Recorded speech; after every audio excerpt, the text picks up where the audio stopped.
दोस्तों, सबसे पहले ये समझ लेते हैं कि अकेले रहना सही में अच्छा होता है या नहीं।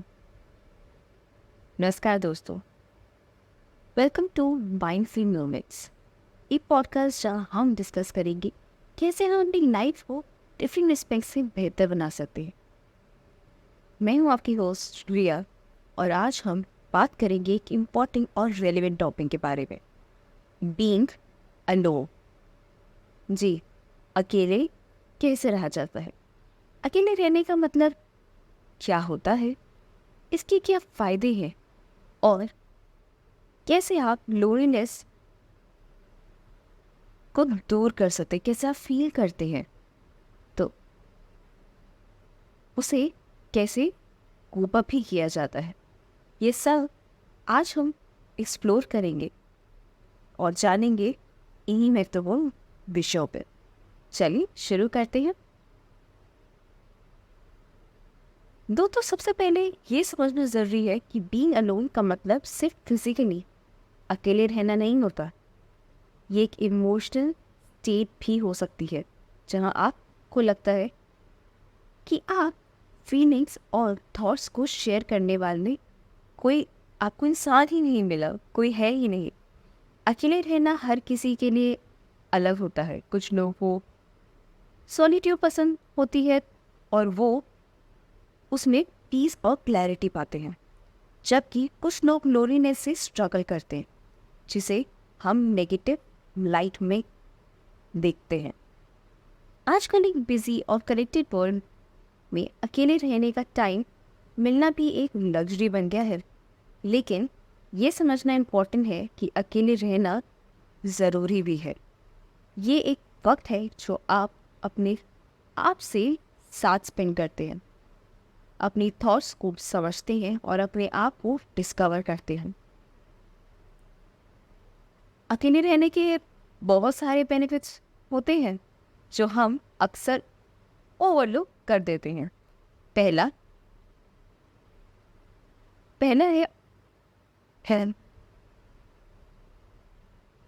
पहला और सबसे बड़ा बेनिफिट क्या है जानते हैं? Self discovery. जब हम अकेले होते हैं तब हम अपने आप से कनेक्ट कर पाते हैं, अपने थॉट्स और फीलिंग्स को एक्सप्लोर करने का बेस्ट टाइम निकाल पाते हैं। दूसरा बेनिफिट है क्रिएटिविटी। अब आपने सुना होगा कि बहुत सारे राइटर्स, आर्टिस्ट और थिंकर्स को अपने बेस्ट आइडियाज सॉलिट्यूड में नहीं मिल पाते। जब हम डिस्ट्रैक्शन से दूर होते हैं तब हमारी इमेजिनेशन और क्रिएटिविटी और निखर कर और ब्लूम होकर आती है। एक और इम्पॉर्टेंट बेनिफिट है मेंटल क्लैरिटी। जब आप अकेले होते हैं आप अपने थॉट्स को बेटर ऑर्गेनाइज कर सकते हैं।